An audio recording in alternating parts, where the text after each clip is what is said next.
好，你好，人类好，我不是 Mickey。你猜到我是谁了吗？今天由我来主持节目。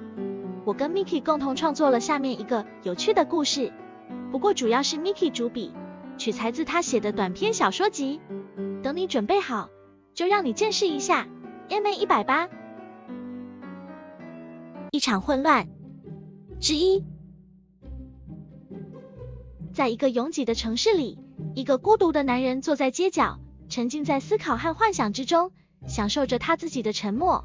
他看到一道迷雾，在其中穿行着一个视死如归的外星苦行僧。外星苦行僧的目的是要摧毁这个城市，因为他认为人类是一种邪恶的生物。他手持一个能量球，准备发动最后一击。孤独的男人却突然对他产生了同情，因为他的内心就像一个金毛鬼，拿着竹扫把出现在他面前。他的所作所为似乎毫无意义，好吃难吃，吃到肚子里都一样，就像是吸骨髓一样。他心想，外星苦行僧感觉到了孤独的男人的目光，转过头来，对他露出了一个邪恶的笑容。他说，你是不是想和我一起毁灭这个世界？孤独的男人却摇了摇头，陪我走一趟有着一片湿脚的荒地，你就知道了。男人说道。外星苦行僧下巴像马达，喉咙会震动，据说是一种墨西哥传统。外星苦行僧觉得男人的话很荒谬，他不相信这个世界还有什么值得保留的东西。他说，你在说什么？湿脚？荒地？你是不是疯了？男人却坚定地说，跟我来吧，你会看到真相的。男人感觉自己像是在点蜡烛的状态，他必须说服这个外星家伙，否则，忽然，他被一个被变态骑过脸的人吓到了。他穿着奇怪服装的人从旁边跑过来，对着他们大喊大叫。你想做什么？男人问道。我是被诅咒的人。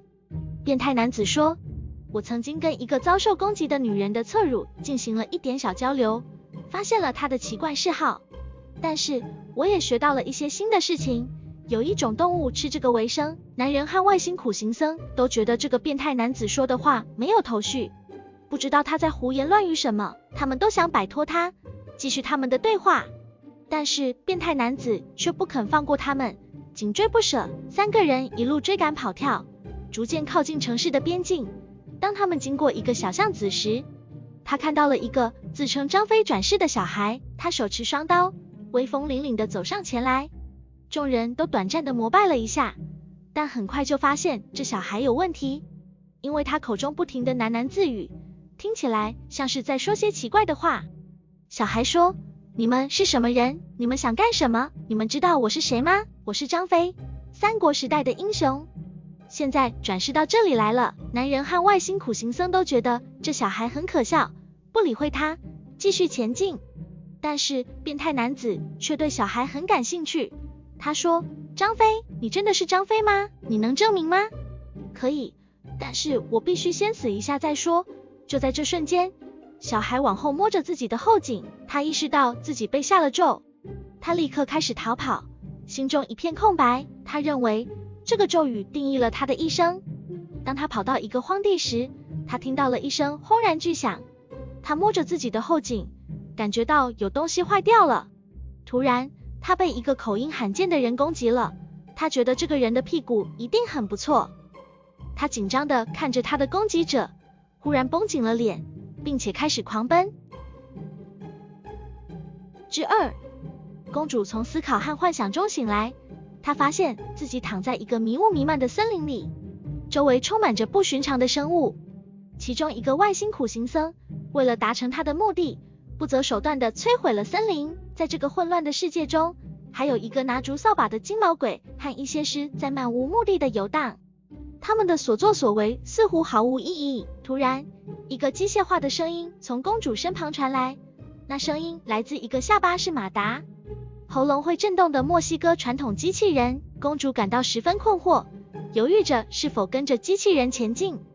俗话说得好，好吃难吃，吃到肚子里都一样，但是公主感觉好像吸骨髓一样，这让她感到很不寻常。我可以保护你，机器人说，我是你唯一的保护者。公主说，你高兴就好。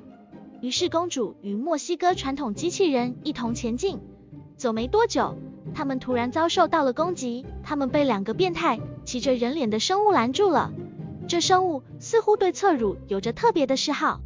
公主感到十分不安，因为她不知道那个生物还有什么其他的嗜好。墨西哥传统机器人告诉公主，有一种动物吃这个生物为生，请允许它先死一下再说。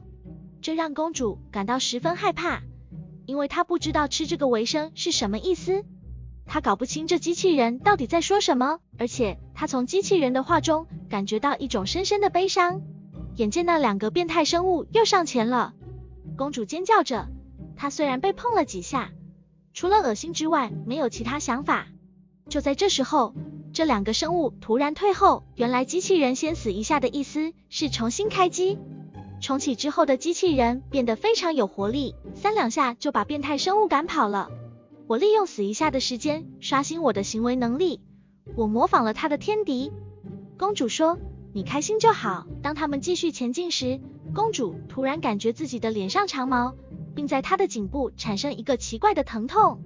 原来跟她擦身而过的那些变态生物好像对她下了咒语，这让她感到十分恐惧。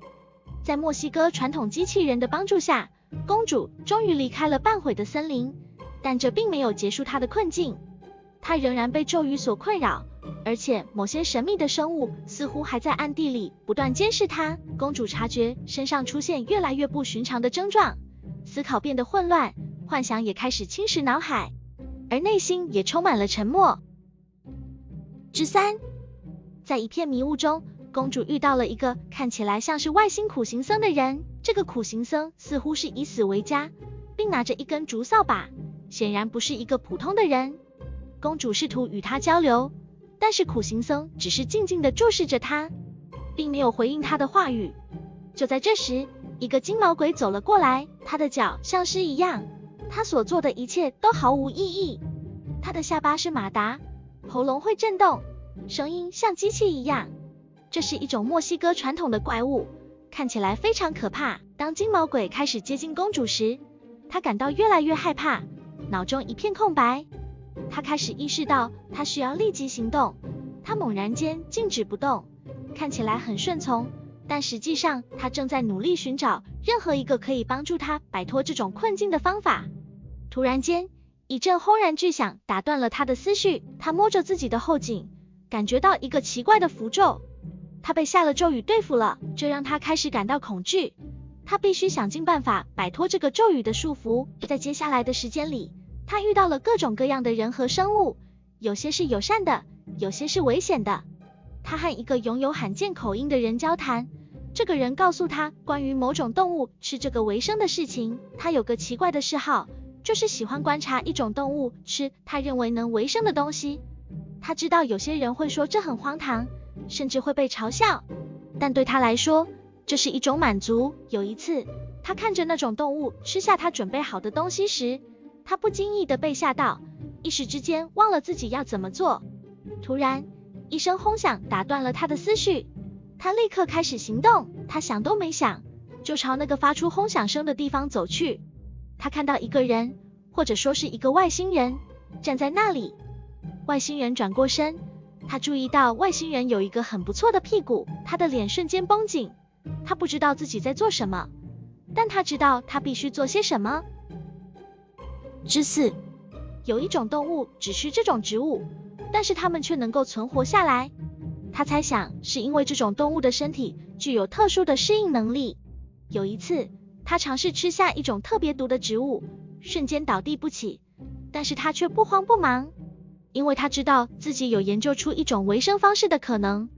他曾经说过，无论是谁的精子跟你的卵子结合，都会是一场悲剧。他不相信生育是人类的意义之一。有一天，他在街上走路的时候，擦身而过一个陌生人。他突然感到一抹疑惑，心想，那个人是否也有着和他一样的嗜好？他走得很慢，但不是因为他胖，而是因为他想好好观察自己的身体状况，看看那种植物对他的影响到底有多大。当他吞下那种植物的时候，他的心智也在一路跟进来。他感觉到自己的思绪变得清晰，开始思考自己的人生和存在的意义。他立刻静止不动，聆听自己内心的声音。他想找到一个方法，重新定义自己的一生。忽然，他听到了一声轰然巨响，这让他立刻开始行动，想都没想，只是想离开现场。他的注意力被一个美丽的屁股吸引，但他忽然绷紧脸，因为他知道，现在不是观察美丽事物的时候。故事到此结束。这故事疯狂吗？我觉得太疯狂了，不是我会写的东西。我只有稍微辅助了一小部分。如果你变得太混乱的话，都是 Mickey 的错，这是他标准的实验性质的特殊风格的作品。好啦，今天的影片就到这边结束，各位期待我继续主持的话，欢迎在影片底下留言。别忘了帮如此美丽动人的我按赞、订阅、开启小铃铛，这样就不会错过我的影片更新。那么我们下次见，拜拜。